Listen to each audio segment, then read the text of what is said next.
Hey gang, when you're listening to this, the end of the season is really close, and we know you like to get gifts for your players and your coaches and everyone and anything in between. So why not give your players an end of season gift that they'll actually use all year long? The Hockey Wraparound Team Deal is here, and it's saving the day. Yes, that's a pun. Let's do it. What's included? 10 hockey wraparounds, 2 goalie wraparounds. You can mix and match however you want if you contact us, but it helps to protect the expensive hockey sticks when playing off the ice so your kids won't destroy their hockey sticks. It also allows your kids to train all year round, especially in the summer. Shots, puck handling, we make it for goalies too. It is the ultimate off-ice training experience. All of this for your whole team, $199. That's a $500 value. Again, $199 divided by however many kids you have. If you need more, we can add them on at a limited price as well. Act fast. It's only available for a limited time. Check it out at hockeywraparound.com right now. Get your team covered for the offseason. We got you covered here on Our Kids Play Hockey. Let's dive into the episode.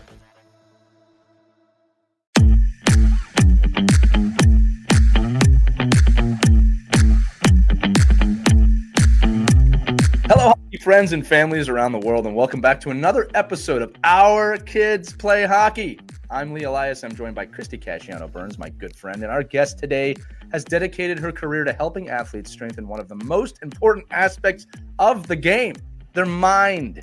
Danielle McDonough began her hockey journey at the age of 5, eventually earning a full athletic scholarship at Providence College, where she captained the team during the 2004-05 campaign. And after college, she played professionally in the NWHL for 2 years before continuing her career in Lugano, Switzerland. She transitioned from player to coach, and Danielle obtained a master's degree in sports and exercise psychology and founded Peak Performance Training. As a mindset coach, she works with athletes, coaches, and parents to help develop the mental skills necessary for success. She is also the author, and of course we have it here if you're watching, of The Empowered Athlete, Self-Confidence, Self-Acceptance, and Self-Worth, an athlete's guide, and it truly is a guide to excellence. It's a book designed to help athletes build confidence and resilience on and off the ice. It's something that is so needed right now, not just in hockey, but it's a hockey show, so we're going to keep it there. We're excited to dive into Danielle's unique journey, her approach to mental conditioning, and how young athletes can benefit from integrating mindset training into their development. We're going to be dropping lots of gold nuggets of knowledge today. Danielle, welcome to Our Kids Play Hockey. Hi, thank you so much. I'm so beyond excited to be here. Thank you for having me.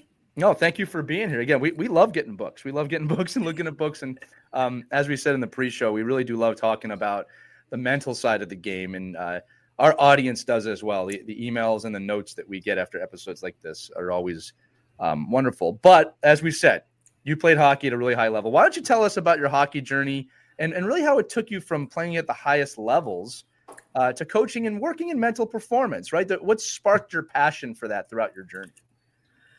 Oh, that's such a loaded question. And I always start my introduction by giving my kind of life story, because I think that my entire life has led me to where I am now. Being born and raised in Southern California, I only had the only option for me was to play boys hockey. And now, even back then, it wasn't a big thing. We got Wayne Gretzky, that kind of made it bigger. And then when the girls won the 98 Olympics in Nagano, that's what really kind of started it for girls as well. But still in Southern California, not that big of a thing. My parents are Canadian. So when they moved down to Southern California, that was just like natural for them to find the closest ice rink and get us involved in hockey. But both of us started figure skating. And both of us, meaning my younger brother. So he started figures, and then he lasted like a month. He's like, I hate this. I don't want to do this. And so my dad got him involved in hockey, but he's younger than me. So he was 4. He wouldn't get on the ice without my dad. So I would be running around the rink by myself while my dad was on the ice with my brother.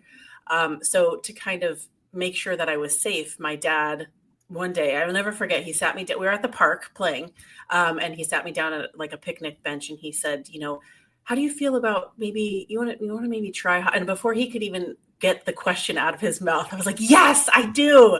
So I've literally loved the sport since before I even started playing. But all of that to say, I played with boys until I was 18, which in a lot of ways was really beneficial, but in a lot of ways was hard too, because, I was the only girl, and it's kind of one of those things where every day, at least I felt this way, I was having to prove that I belonged there every single day. There were no off days for me. I had to be on and be excellent every single day. Because I felt that people were just waiting for me to make a mistake, to say, see, it's a girl, she shouldn't be playing this game. Right. And so I feel like subconsciously that drove me a little bit too, because that's where I sort of developed my perfectionism and my people pleasing and all of the things. Right. When I was about 12 or 13 is when there were two coaches, Rod Gunn and Scott Plummer, who went out and found all the girls who were like me in the whole state of California playing on all boys teams. And that's when they developed the very first ever girls team in California, Cal Selects. And so I was about 12 and it was a 19U team. And so our sole purpose was just to go to the East Coast and play in these tournaments so that we could be recruited and end up, playing at the collegiate level. I just want to pull through that, because I think people gloss over that. You just said this was a 19U team and you were 12 years old, right? So parents listening, for boys especially, that'd be unheard of, right? It's actually not as uncommon as people think, I think, in certain places, even on national teams. But 12 years old playing with a 19U team. And how many players on that team were around that age, 19? I would say the majority. Yeah. Wow. The majority. It was, that picture a little bit for the audience, like I said, because that's a big deal. You want to talk about growing up quick. Go ahead. I didn't mean to interrupt you. Well, but that's exactly it. And that's another part that kind of factors in is, it was really challenging hockey wise. Yes, because they're bigger, faster, stronger, more experienced than I was, but also just life wise, they had experienced more in life. And here I am, this little 12-year-old, I have no idea what they're talking about in the locker room, and so just the self-consciousness that came with that. And so all of these things kind of led me to now doing what I do without really realizing if that sort of makes sense. Yeah, of course. And then, going to the next level, I always say to my athletes, new levels, new devils. It's like a business term, but I apply that to sport too, because it does apply. So the 12 years old playing on the 19U team, and then you go into play at the collegiate level and then the professional level. It's just, every new step that you take brings new adversities in some shape or form. Yeah. So dealing with all of that really kind of guided my path, I would say. Yeah. So you get recruited, right? Yes. And what happened then? So I was recruited by multiple schools. And I remember, this is kind of a side note, my dad, so, you get 5 official visits, and which is where you go to the school by yourself to live with the team for a weekend and that sort of thing. You guys have kids that would, Christy, you do. Yeah. You'll be there soon, I'm sure. But they go and they stay with the team. And so my dad would always say, okay, I want you to have a good time. I want you to, ask all the questions, but do not make a decision before we have a chance to discuss. Just don't do it. Just come home. We'll discuss. Yeah. Don't commit. Yes, exactly. So I did for most of the visits that I went on, but my visit to Providence College was different. And I just felt it there. I felt it with the girls. I felt it at the campus, in the rink, and, and I just felt like I belonged. I just felt like this is my place. Yeah. And so the last day of my visit, they took me to the locker room one more time. And it actually kind of looked like your background there, Lee. But they took me to the locker room one more time. It's a real background. I'm going to tell you that. I know. I well, appreciate it. Yeah, I love it. When you popped on, I was like, oh my gosh, I got goosebumps. But I walked in and I saw my jersey hanging with my last name and my number hanging. That's good recruiting. I'm in. Yeah. Yes. And my dad was very upset with me, but ultimately, it was the place for me. Yeah. It's funny how that is so true with our kids. My son was that way when he selected his college. It just felt like a good fit. And same thing with my daughter. She did the same kind of thing, going to different schools and interviewing, and we kept telling her, don't commit.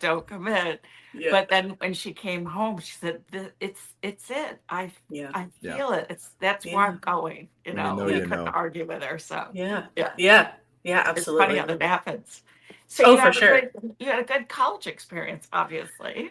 I did. I loved my experience there. It was, I loved the school. I loved my team. It was awesome. I was captain my senior year. I studied sociology with a business studies minor. Fantastic. Just, something that I hate to say it, but that would allow me to maintain the GPA to keep playing hockey, something that I was interested in. I liked the classes. Yeah. They were, easy enough for me because I knew, even then I knew I was going to have to go back to school. I knew I wanted to eventually go back to school. I didn't know what I wanted. It's funny though, because like I said, all these things subconsciously led me here because I didn't know. I didn't know in college when I didn't know this is what I was going to want to do. Mm-hmm. So I was captain my senior year. I graduated, and that's when I moved up to Oakville, Ontario, Canada, and I played in the NWHL for 2 years, which is now the PWHL, which is kind of cool. That league college hockey is amazing, amazing hockey. But when I was in the NWHL, because it was so small, like in college, all the teams are spread out, which means all the Olympians are spread out. So you might play against one Olympian a season because there's so many teams to play, right? In the NWHL, there was only like 4 or 5 teams. And so we were playing Olympians, and we had some on our team. Every single weekend we were playing Olympians. And it was just, the hockey was amazing. I loved it. It was so good, so fast, and it was great. Yeah. I always say with the NWHL, which, as you said, was a predecessor to the PWHL. We don't get the PWHL without the NWHL, and I always like to nod to that league and Danny Ryland who started it, because it really was the first. How do you say this right? It wasn't the first women's professional league, but it got the attention I think that women's hockey had never received before. And although it had to evolve, and COVID played a huge role in that, obviously. The PWHL is now the gold standard, right? Not going anywhere, selling out arenas. But all these leagues start somewhere, including the NHL, right? The NHL was not just snap your fingers and the NHL existed. Right. There were leagues all across Canada before that league existed. Go look up the history of the Stanley Cup, or this becomes a different episode if I keep going on that. So Danielle, your journey is amazing. At what point did that light bulb moment come on? Because now you're into mindset training and you dive deep into it.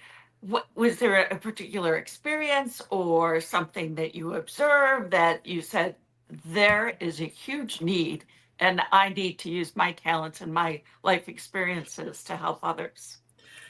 So it's kind of funny how I will say stumbled upon this, because I really did.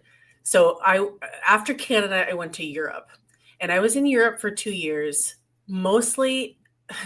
The hockey was not the same like that. And I knew that's why I wanted to end my career in Europe. Not a knock on European hockey at all, but it just wasn't the same as North American hockey. So I spent a lot of time traveling. It was also really lonely. It got really lonely there, but it was an amazing experience, a way to see the world, to play hockey at the professional level, because we were getting paid there. I had committed actually to a 3rd year, came home that's the summer before.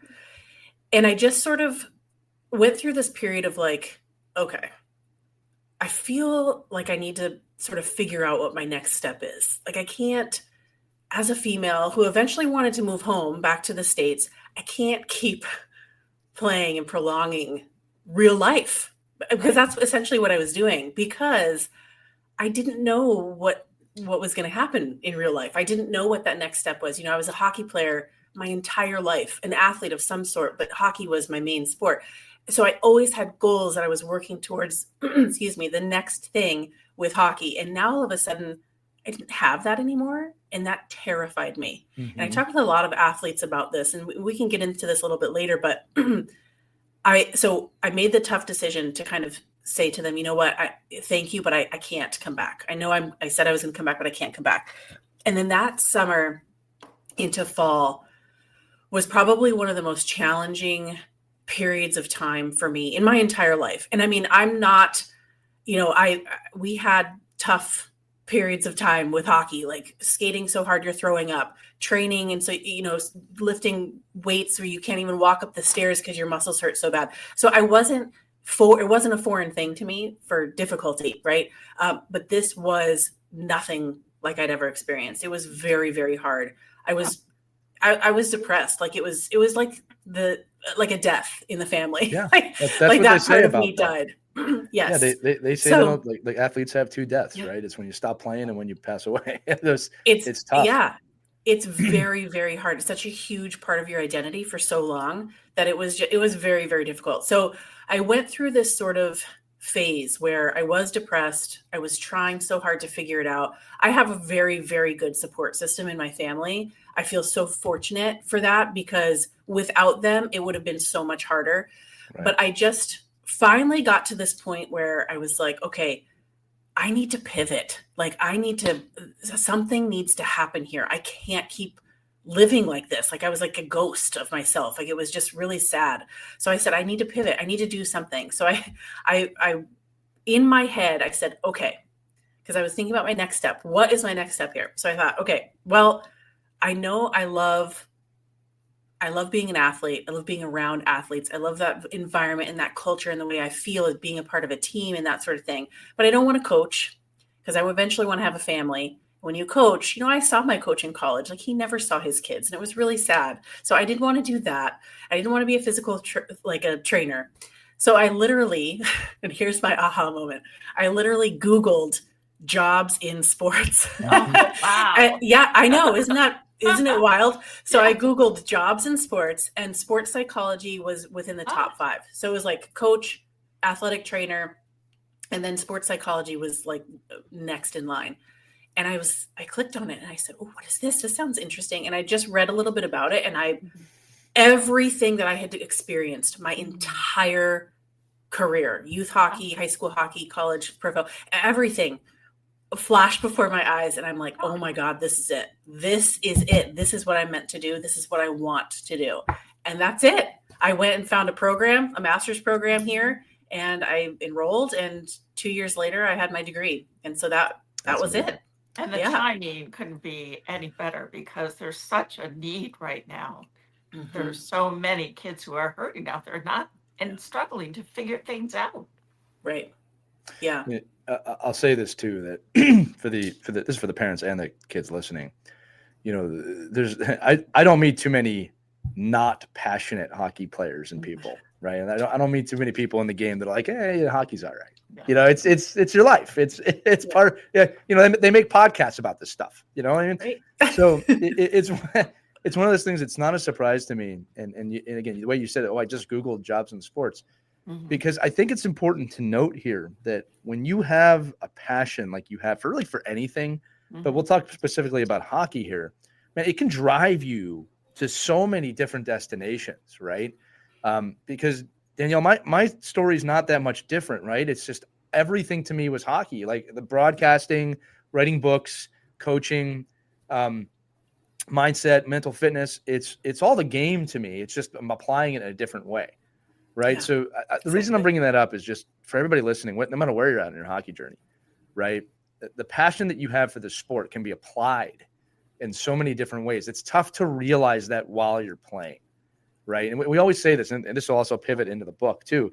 You're more than just a hockey player. I think one of the dangers we run into in this sport is athletes only identifying as I am a hockey player. And you are so much more than that. And parents, we play a role, excuse me, play a major role in making sure that we kind of hint that to our kids. I always say the kids won't necessarily listen to you, but you gotta leave clues. Yeah. I remember, and I actually haven't said this in years on this show, that, for me and my parents had me convinced, and I'm saying this all very sarcastically, excuse me, that I needed to have a backup plan if hockey didn't work out.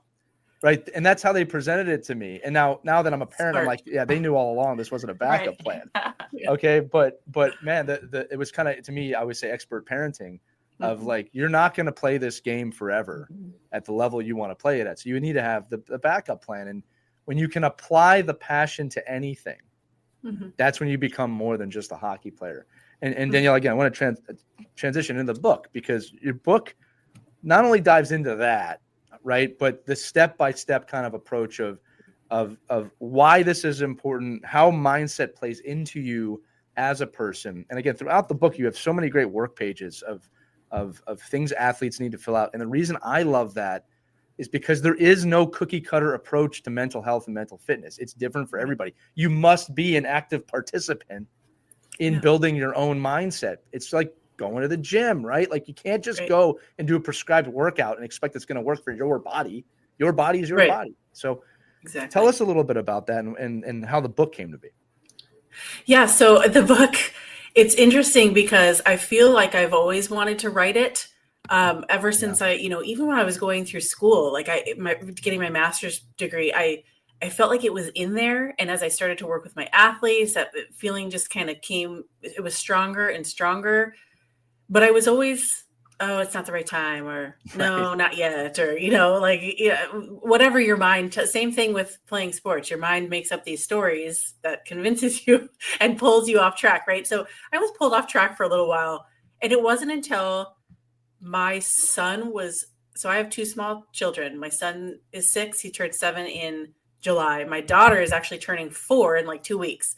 So my son was 3 and my daughter was 6 months old. Yeah. And I woke up one morning, now's the right time. Right. Like, right. What? Yeah. It's kind of like when I was at Providence and I had that feeling and it wouldn't go away. It was the same thing. I woke up and I'm like, okay, I think this is the time. I was going to say, Christy, so we're all authors here, believe it or not. And it's when the book is ready to be written, it's written. That's how it happens. You don't choose. It tells you. Yeah. Sometimes it chooses you.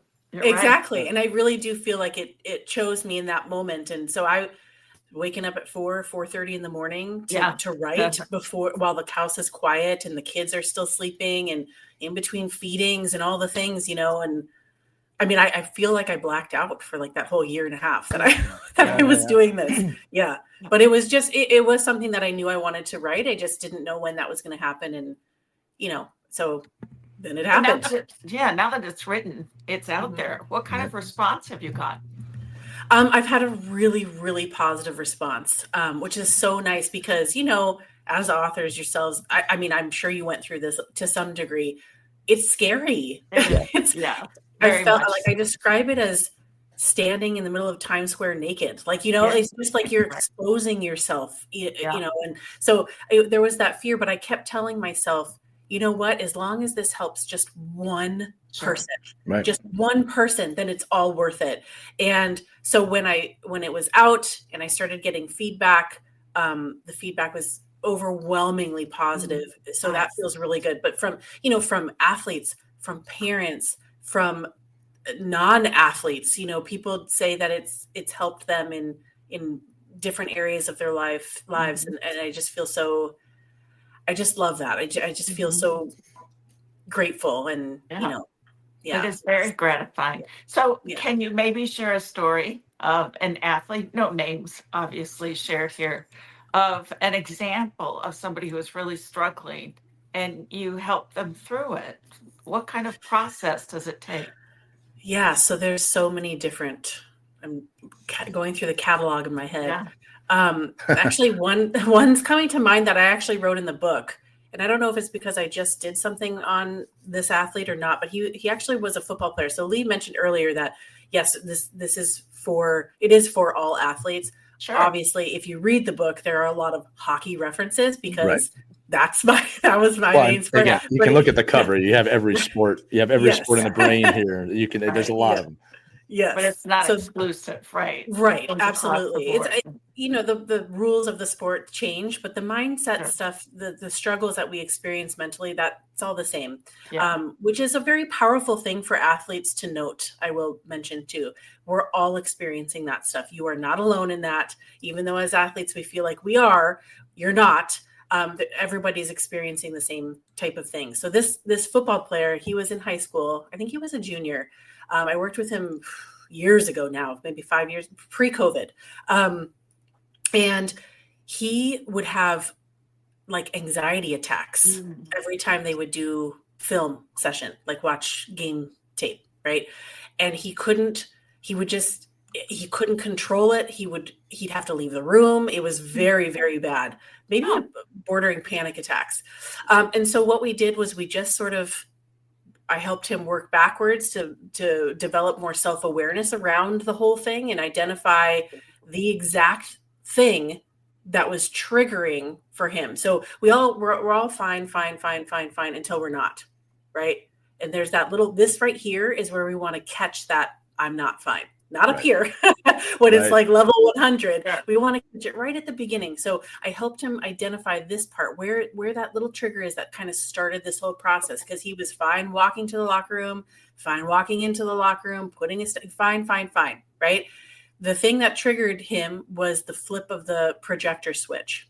That sound, that flip of the switch for him is what kind of went right here. Okay, I'm starting to not feel fine. So once we knew that, then we could come up with a plan for him, like a plan of action, and the plan started even on his walk-in and that sort of thing, sort of helping to prepare his mind and his body for film stuff. And it's not like, he was a very good player. It's not like all the clips are negative, calling him out all the time. He was just worried that they would be. He was just very in his head about it. And so we came up with that plan of action for him to help him stay calm as he's walking in, to help him work through that trigger point. And then once he got through that part, he was okay. He was good to go. And eventually it stopped altogether, because just like with physical skills, you practice and you get better and better. It's the same thing with mental skills too. So the more he practiced them, the better he got. And, before long, it wasn't a thing anymore, but yet he still had the tools if something, triggered him again. Well, you bring up what kind of tools do you think parents should have in their toolbox if they see their young athlete? Because we have a lot of, new parents listening, new hockey parents listening, starting to struggle and feeling anxious about all kinds of things, whether it's tryouts or whether it's practice or whether it's, getting moved to a new position. That angst builds up. What can parents do to help their kids breathe a little easier? Yeah. I was going to say, are you talking about the parents being anxious or the kids? Yes. Because that comes, you pick. Yes, that comes with it too. Talk about the parents, right? So, great question. So people always think, I think there are two assumptions. One is that this is like therapy and that you have to have a problem and go lay on the couch and cry and talk about your feelings with the tissues. And that's not the case. Like, this is very different. This is mental skills training. Right. So just like physical skills training, where you do your sprints to get faster, you practice your slap shot in the garage to get, more power and accuracy. It's the same thing here. And so my approach is very proactive, because I want to be able to provide these athletes and their parents with the tools before we get to that space where it becomes a thing, where they're having these panic attacks before practice or before games or whatever it is. So I tell my parents and my kids, I started teaching my own kids tools and mental skills when they were like, 1.5, 2 years old. As soon as they could understand taking a deep smell of a flower and blowing out birthday candles, that's when I started to teach them my first tool, which is diaphragmatic breathing. Yeah. It's the gateway tool. It's it's like the first tool we use in any sequence that I work with athletes on, because it's very important for calming the mind and the body. So if you have younger kids, something that might help with this would be, let's pretend we're taking a deep inhale of a flower and blowing out birthday candles. That's helpful. Or one of those, are they dandelions? Those things that kind of, like the white things that blow off. You have to take a big forceful exhale, right? And so you could also get in, and now we're getting into a little bit of visualization and imagery without realizing it, but you can tell them, okay, I want you to shut your eyes and I want you to pretend you're at your birthday party. Last year's birthday party. You remember how fun it was? It was such a good time. So-and-so was there with you. We had all the decorations. It was dinosaur themed. Just be there in that moment right now. And all of a sudden we bring your cake out to you. And it's the perfect cake. It's the exact cake that you wanted and you love it so much. And you're so excited to blow out the candles, right? So now this is visual, because you're teaching them visualization without them realizing it. But the whole thing is leading up to the breath, right? So the cake is right in front of you. And I just want you can smell it. It's chocolate. It smells so good. Why don't you take a deep smell? And now make sure you blow out all those candles, get them all out, because you want to make your wish. You blow them all out, right? And so there you go. There's diaphragmatic breathing and visualization, and you're calming them down because you're taking them back to a safe place, right? So when they're anxious, you've just taken them back to a safe place. They're surrounded by their friends. They got their birthday cake. They're happy. They're visualizing it. And now you've gotten them to do the diaphragmatic breath, and you can have them do it again. Oh, you didn't get that last candle. Let's get it. Right. So now they can breathe again. Right. So how old are we that's talking very again? helpful. So this right is, now? I started teaching my kids this when they were about 1 or 2. Yeah. But this is a really good introductory exercise for anyone who's learning diaphragmatic breathing, because I mean, even yourself, you can flash back to your favorite birthday party and make that connection with taking that deep breath in and out. Wow. You know, I love that. And I love chocolate cake, and I love birthday candles. I got a lot of them on my I need to write a note here. Get Christy chocolate cake for her birthday. I've got like an inferno on my cake now, but that's okay. Danielle, but this is great. What I love, and I asked for the age on purpose, is because there's too much pushback from, the kids are too young to learn that. They can't. Right. The kids learn it easier than the adults, my friend. Well, kids learn anything easier than adults. Yes. You think about how easy it is for them to learn other languages or to pick up new sports or skill sets. Exactly. And it's really, as long as they can understand those concepts, those easy concepts of taking a big inhale of something they like to smell. Right. And blowing out birthday candles or the dandelion or whatever it is, as long as they can understand that. And you don't have to tell them, hey, I'm going to teach you diaphragmatic breathing. You don't tell them. You just, I call it a superpower. Yeah. I call it a superpower for my kids. I'm going to tell you that is so good to share this with parents, that they're not too young. If they can blow out a candle, if they can smell a dandelion, it's okay to introduce these concepts at that young age, because the sooner you do, the better they're going to be able to handle those situations. And trust me, parents, they come up fast. Well, and I'm going to add to this. I'm going to add this because I don't want parents to think like, oh, I missed the mark. I didn't do this when my kids were 2. Didn't. We do this with the kids at every age. And I'll tell you how it evolves for the teams I work with, Danielle, is that we will be in the locker room before a big game, and we'll sit and we'll close and we'll visualize those situations. And I'll say things like, I don't always say, hey, imagine getting the big goal, because your goalie's not going to do that, right? I talk about, I want you to think about something you want to improve on this game, and I want you to visualize that. And I always try and end it with visualize being with your teammates after the game. I don't always say victory or defeat. It depends on the game. But we sit and we visualize. And here's the thing for the parents listening, and we're going to transition into the parents here in a second. There's nothing quite like seeing a kid, and really 8 to 18, I mean that on this. You know they're in an anxious moment on the bench. And Christy, I've seen this and I love this, right? And I see them go into breathing on their own on the bench. You see them take a few deep breaths on their own. It's one of the most rewarding things as a coach of any type, right? To see that, wow, they're figuring this out, right? And again, I equate it to, it's when a kid does a skill set for the first time on the ice with muscle memory that they're not thinking about it. I have seen kids spontaneously go into breathing on the bench to calm themselves down. And it's as a coach, it's like, yes. Yeah. Now with that said, this is an interesting transition. Okay. I've also had that happen, and parents say, and I'll be very blunt, we don't need this yoga shit. We need to win hockey games. And I've had parents say that. Wow. And I, look, as someone who tries to be present, I just kind of smile. I don't meet that with any aggression. And I usually go, nothing wrong with yoga, but that's not what this is. Right? Although you probably could use some of that. So my question to you, Danielle, is let's talk about some of the mistakes parents make. And the reason I'm bringing this up is because you have an audience here that is extremely interested in learning, not just about what they can do, but probably what they should not be doing. And parents, you alluded to it earlier. If you're anxious before the game about your kid's game, I guarantee you are putting that on them, and you don't even realize it. Yeah, right? They can feel it. They can sense it. They can see it. Yeah, absolutely. Right. So what are your thoughts on that? What can parents do differently, and what should they not do? There's so many things. There's so many things that I could talk about. How much time do we have today? I know, right? We might have to do a part 2. Actually, my next book is going to be for parents. There you go. I haven't got that feeling yet to start, but it is coming. So I think that's a good starting point. That's a good place to start, is being able to have the self-awareness within yourself beforehand to note, okay, I am starting to feel a little bit anxious, so that you can get yourself back on track, so that they don't pick up on it, because they do pick up on everything, everything.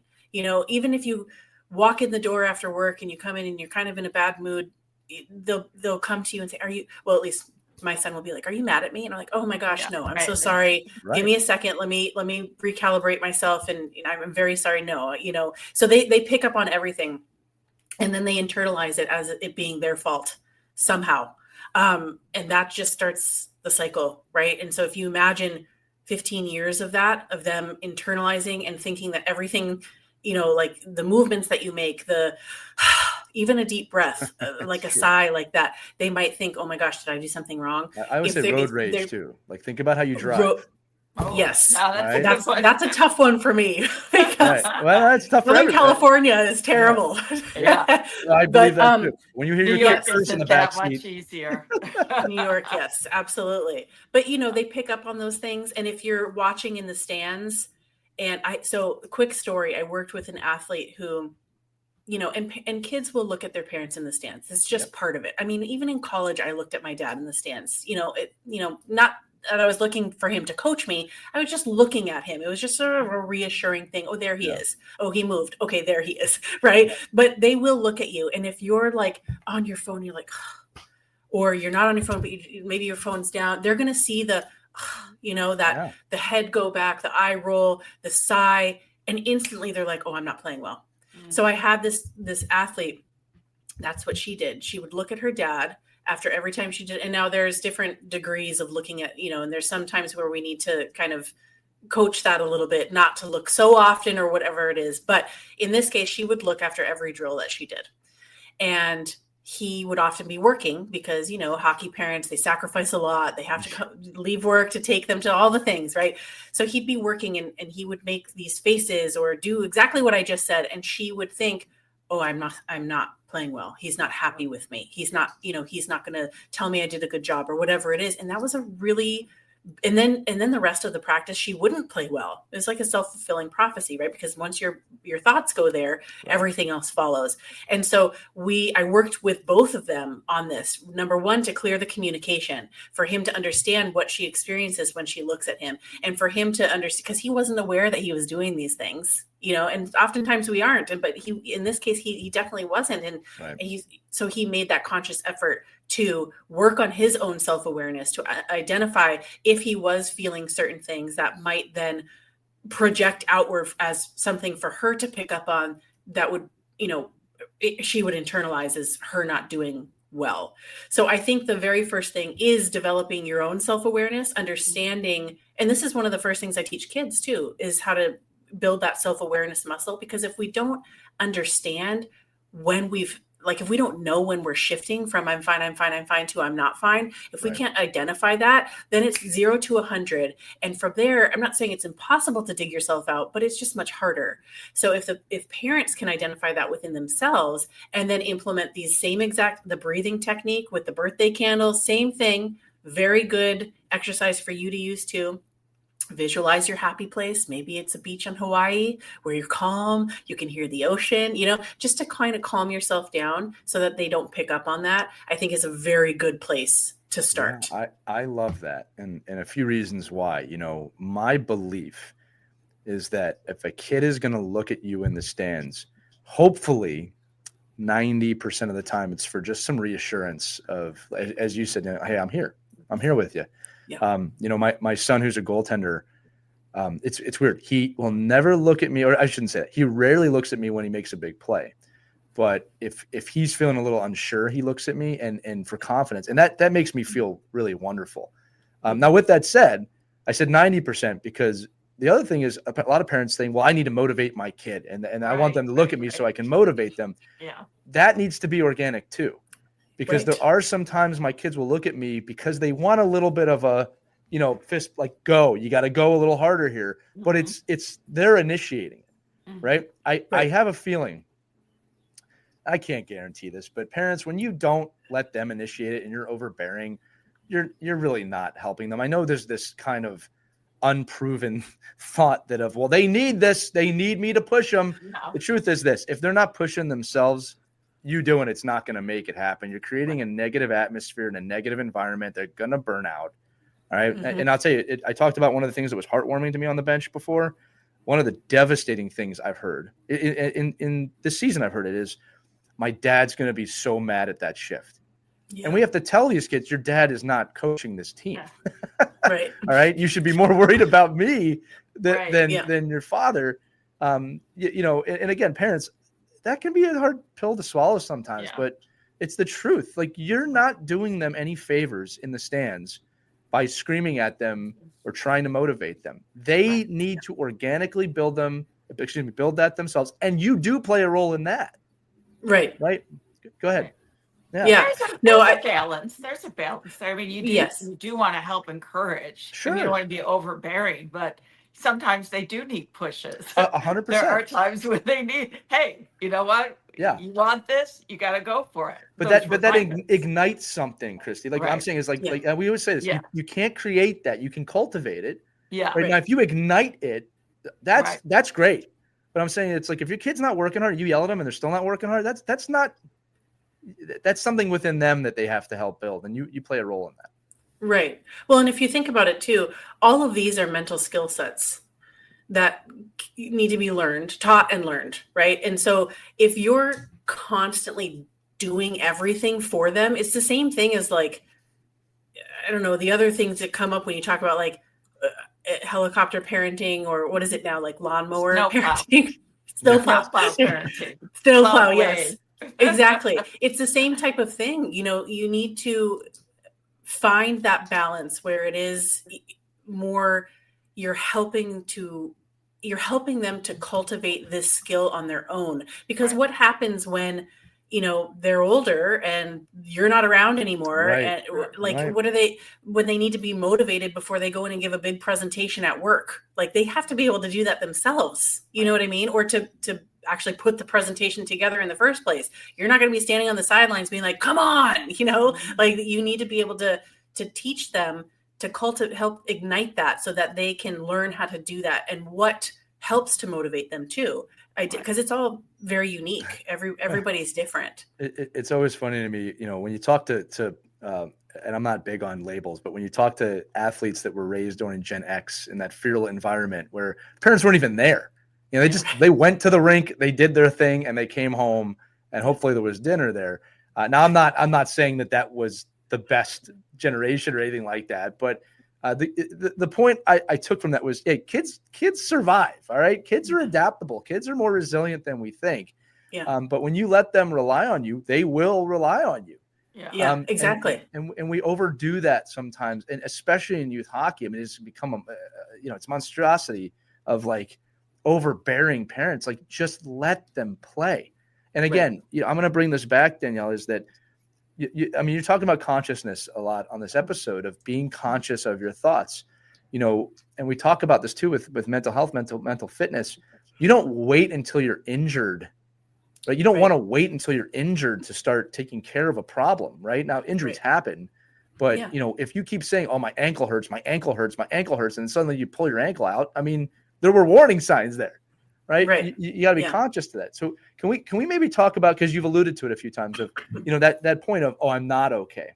What are some of the signs of, hey, I'm not okay? Because people will lie to themselves. I'll be very blunt about that. And say, oh, no, I'm fine. It's like, you're not fine. And that's okay. Athletes do that all the time. That's, we're constantly like, I'm okay. I can take on more. It's not a big deal. I've got this, right? When realistically we're drowning, like it's too much, right? And we need to take a step back, but then we're afraid to take a step back or to let on that we're experiencing all of this, because then all of a sudden, oh, well, coach might not play me now, and my teammates aren't going to trust me because they think that I can't do it or whatever. So that's, athletes oftentimes are on this island, this self-imposed island where we're so alone, which is why I said at the beginning, like, you're not. Everybody's experiencing this stuff to a certain degree. Everybody is. So the signs can be different for everyone. One thing I will mention, something I teach my athletes, is the thought emotion loop. So our thoughts lead to emotions, lead to more thoughts, lead to more emotions, like a circle, sort of like you can think about it like a brain tornado. It's a circle, right? And then from there, we have a physiological response, which means our body reacts. And then from there, our behavior and our performance is affected. Okay. And there's a diagram in the book that kind of shows this. Okay. So if you note though, everything starts with a thought. Everything. Some people might think it's an emotion that comes first, but it's not. An emotion is actually a chemical reaction that occurs in the body as a result of a thought that we have. Now, here's the tricky part. Sometimes, oftentimes, we're not even aware of the thought. It's something that happens in our subconscious. Our subconscious thoughts are always going, always, always, always. It could be some event that we experienced when we were 7 that's been going. And all of a sudden now something when we're 15 and the championship game is triggered and boom, there's that thought, emotion loop, brain tornado, body is affected, behavior is affected. So all that to say, when we talk about self-awareness and teaching self-awareness, it is very unique to each person. And I walk people through, I think this is in the book too, pretty sure, mindset zones. So identifying what mindset zone you're in at any given moment. And that's really developed through mindfulness, which is more of that yoga crap that you're talking about.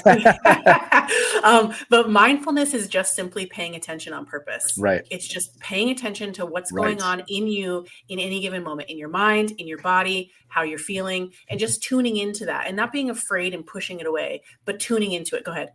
Yeah, I just want to add one thing to that because I love what you're saying. For the parents listening, when you're an adult, you know what anger is. You know what you know your emotions. I think, Danielle, one of the mistakes we make as parents is assuming that our children understand what they're feeling. They can be so blind to the emotion. And I think one of the exercises, just to add on, is when I see a kid starting to spiral, I say, tell me the emotion you're feeling, identify the emotion. Because once they do that, they can start to get that control over it that you're talking about. But there's two things. Kids might not know that they're angry. They look angry, but they might not know that, number one. And then the second part of it is once they call it out, you can tell them, and this is a big one I always say for parents, kids don't realize the feeling's going to end. Like you're not going to feel this way forever. Right. But when you're 7, 10, you don't realize that. You think you don't realize it's going to end. Right. And it's scary. I just want to add that in. It is terrifying. Yeah. And so then you have that initial emotion that they don't know that they're feeling. And then they have this fear coming in. It's just, that's why I call it the brain tornado, because it's just like whoosh, everything's swirling around. Right. That. And another thing too is they not only do they not think about a toddler having a temper tantrum. Why do toddlers have temper tantrums? Because they don't understand what's going on. Because they're jerks. Okay. And they want their food and they want it now. I'm just, and they don't want anything touching each other. Like no food touching. But they don't understand what they're feeling. Right. They don't know what's happening within them. They don't know that this feeling is going to end. Right. And they don't know how to get themselves out of it. Right. If your toddler's having a meltdown and you say, hey, relax. They don't know how to do that. What is relax? How do I, you know what I mean? So that's why we call them coping strategies, right? That's why we need the mental skill set to be able to, number one, understand what we're feeling, which is what the mindfulness where that comes in. Number two, how to fix it. What tools do I have in my toolbox that I can use right now? And if that tool doesn't work, what else do I have in here? And that's what I teach basically is the toolbox. But with the mindfulness, paying attention and just understanding, and even if they can't label the emotion, maybe you ask them, well, what color is it? Right. That's a great point. What shape does it make? Is it sharp? Is it a cloud? Just sort of anything to get them to describe it. Love that. And then from there, that starts to help the tornado sort of dissipate a little bit, right? And you couple that with, okay, now let's maybe take some deep breaths here together. I'll do it with you. Ready? Right? And so just kind of helping them to pay attention on purpose, to understand what's going on with them in any given moment. And I'll have my athletes, once I teach this skill to them, I'll have them take like little mindful moments, just 30 to 60 seconds throughout the day where they're just tuning in and what's going on, right? And I say to them, do it while you're watching your favorite Netflix show, because that's going to be very different than when you're outside playing football with your brother. You know what I mean? And just note the differences. And what we're doing is we're starting to collect information on you. We're collecting data on you, right? To understand, okay, this is what I experience when I'm watching a funny show on Netflix. This is what I experience when I'm sprinting in the backyard playing catch with my brother. This is what I experience when my coach yells at me. in front of everyone. Yeah. Right. And so they're collecting this information. And then we later on, as I work with them through the program, it's in the book too. We apply this directly to their sport through the mindset zones. And so now we can the ultimate goal is to pinpoint that exact moment where we go from I'm fine to I'm starting to not feel fine. And doing all this work ahead of time helps with that. And then once they have that, they insert their tools and they're back on track. So it goes like boop and then straight line again instead of all the way up like a roller coaster and then back down. Yeah, these are the skills. Different triggers, Danielle. It could be. Yeah. Yeah, it could be anything. I mean, when I mentioned my football player, for him, we discovered it was the flip of the projector. Sure. But, it could be really anything. It could be, I mean, this is really unfortunate, but you talked about like parents after the game. It could be being nervous to get in the car after the game when you think that you didn't play well. And oftentimes I will say too, when athletes think they didn't play well, it's really, they only made like one mistake, but in their head, the whole game is just a disaster. Right. And so then they're like, oh God, now my dad's going to be mad at me in the car. And so then it starts this whole other wave of things that comes along. So that could be a trigger just even thinking about felt that at some point. I'm sure you have too. 100%. Oh, yeah, for sure. It feels 100 times worse than it they don't like to disappoint. Well, yes, that feels 100 times worse. And then there's the disappointment factor. Oh, I'm disappointing my coach. Well, and shame plays into this. Yes, too. Exactly. Yeah, exactly. Yeah. So it could be anything, really. It could be you walk in and you look at the board and you're like, oh my God, we're in locker room 2. Last time we were in locker room 2, we lost. And you know what I mean? Like it could literally be anything. You just everybody's different. We all have these experiences that we've gone through in the past that are now living in our subconscious forever. They're still there. And although we might not be triggered by them on a daily basis, they're there. And something we don't like, just seeing what locker room you're in could be the thing that pulls it back up and sends you into that brain tornado, that spiral. And now you're out of it before you've even begun. Right. I always say too, I'm a big Ted Lasso fan. I love Ted Lasso. Me too. So I got his jacket in the locker behind me over here. But it's funny. One of the big statements from that show is be curious, not judgmental, which is attributed to other people. But one of the things when I coach kids, I try and explore some curiosity with them. So especially with triggers, right? You said that I'm feeling this because of this. Okay, well, why? Like, let's explore that. Let's be curious about why. And I love your statement here. Pay attention on purpose, because there's a curiosity with that. When that curiosity turns to judgment, that's when bad things can happen. Oh, we're in locker room 2. I'm judging now because the last time we were here. Whereas, with curiosity, it's more of, why do I feel this way? Right. Now, you might not get an answer to that question, and you might still have a rough time, but the process of asking the question, the practice of that's how you start to get there. Danielle, I wanted to bring this up. I know a lot of parents that like to use examples like, well, Michael Jordan had that flu game where he was food poisoned and he executed, and Kobe Bryant or, Wayne, pick whoever you want. I was like, look, they're great stories. Don't get me wrong. Michael Jordan was one of the most present people on the planet. Like his mind was razor sharp.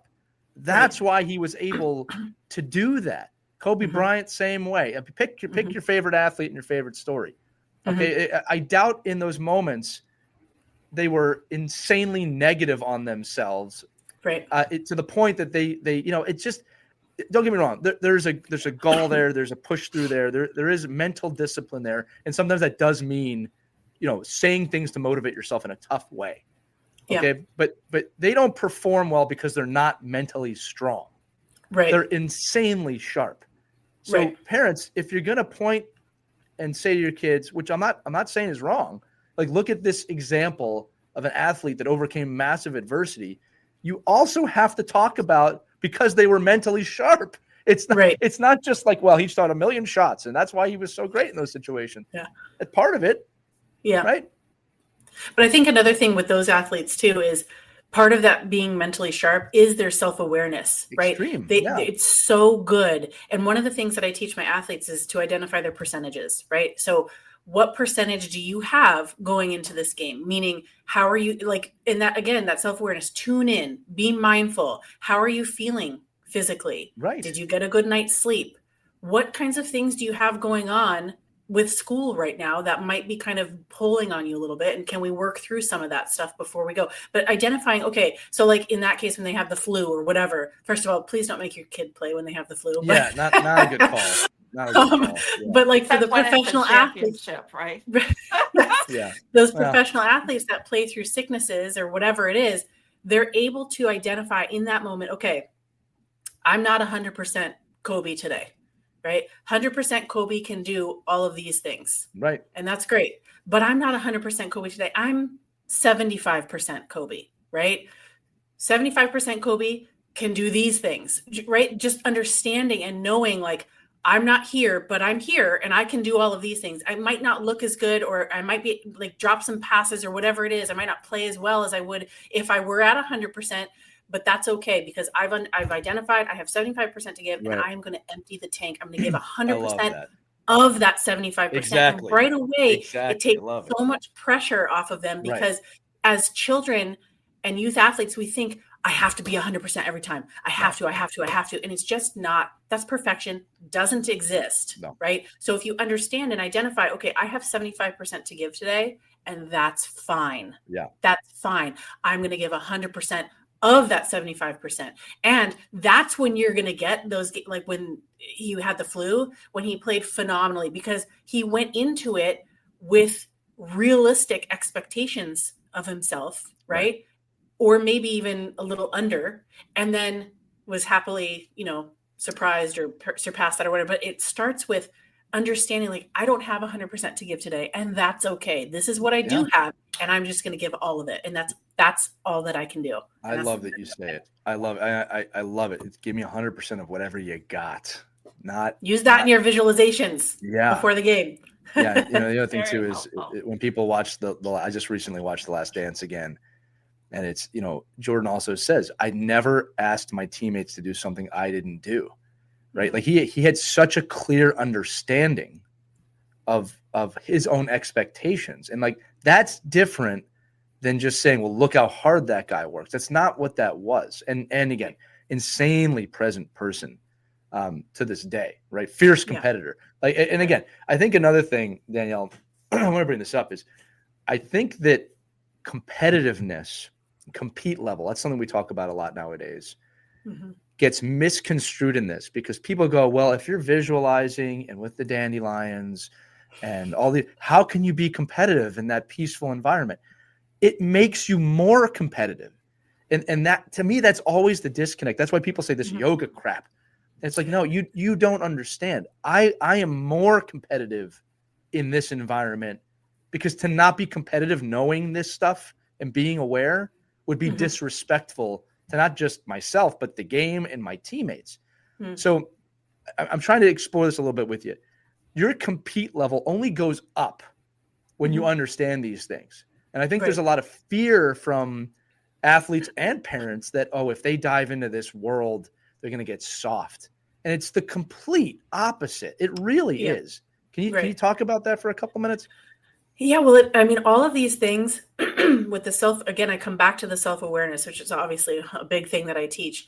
All of this, just like you said, it makes you more aware and more competitive in the way that suits you, right? And I think another common misconception is everyone's the same, and what motivates Johnny is the same thing that's going to motivate Tommy. Like it's just not like Johnny maybe is one of those kids that can get screamed at and be fine. And that lights a fire under him. And for the record, parents and coaches who are listening, those type of athletes, only like 10% respond well to that type of thing. So if you think about a team of 20, that's like 1 or 2 players on an entire team that respond well to that type of thing. Other athletes need different things. And so when you talk about like breathing to calm the mind down, when your mind is racing with all these thoughts like, oh, locker room too, and that was so bad, and now I'm going to play poorly, and I made the terrible mistake that cost the game the other time. When they're in that state, that is affecting them emotionally. They're feeling maybe shame, embarrassment, nervousness, anxiety. That's going to affect their body. which going back to mindfulness again, those triggers, what that looks like. Maybe their palms get sweaty. Maybe their heart starts to race really fast. Maybe they're breathing rapidly, or maybe they're not breathing at all. Maybe they're starting seeing tunnel vision, it's black or sparkles or whatever. Everybody's different. But how do you think now this leads to behavior and performance? How do you think they're going to perform in that way? They're going to be stiff and frigid, and the puck's going to bounce off their stick, or they're just going to bat at it, or they're going to make these mistakes because their head isn't clear. So when you allow yourself to take these deep breaths, that's a natural calming mechanism for the mind and the body. Now our body's calm, our mind is calm and clear. And now from there, we can insert the visualization. And the visualization can be anything you want. It can be you playing your most perfect game ever, right? In the mind is the only place we can be perfect. Can't be perfect in the physical realm, only in the mind. But it creates that muscle memory, and that creates confidence. And so when you're locked in and you're visualizing your perfect game, and you're seeing yourself beating the best defenseman on the team and feeling calm and confident doing it, I mean, that level of compete is just through the roof at this point. They're locked in, they're in the zone, they're focused, right? And so all of those things, and it all starts with self-awareness, right? And doing the quote unquote yoga crap that gets them to that point, right? It gets them there. So wouldn't everyone want that? I don't know. Well, I would. You'd hope. And again, the answer to that question lies in a lot of self-exploration of your own mind and how you feel about these things. But I always like to end episodes like this by saying, and you know this, Danielle, with your own work, the top teams in the world are buying into this and doing this. The NHL teams, the PWHL teams, Olympic teams do an incredible amount of mental fitness coaching and mindfulness coaching. Why we fight that at the youth hockey level is beyond me, right? We're giving it to you. I mean, right? It's out there, and professionals like Danielle and her book, I'm going to say it again, The Empowered Athlete, this is a plug now, are easy tools for you to take this on. And I always like to say this too, parents, you play a role in practicing this as much as your kids. And I will tell you right now, buyer beware, it's a lot harder for you as an adult to practice this than it is for an 8-year-old. But you really want to impact your kid positively and yourself. I mean, this will change your life in a positive way to practice mindfulness. So before we leave, we've been doing this recently. We have a rapid fire lightning round questions. I know Christy loves this segment. So I'll let you lead it up. Yeah. Danielle, are you ready for the lightning round? I am ready. I'm a little nervous. I'm going to take a deep breath. Take a deep breath. Yeah. Think of that birthday cake. Take a deep breath. All right. Ready to blow out that candle. Here we go. Name one thing that a parent should stop saying to their kid after a game. You played good, but that's a tough one. What comes after that one? Yeah. Just, hey, you played awesome.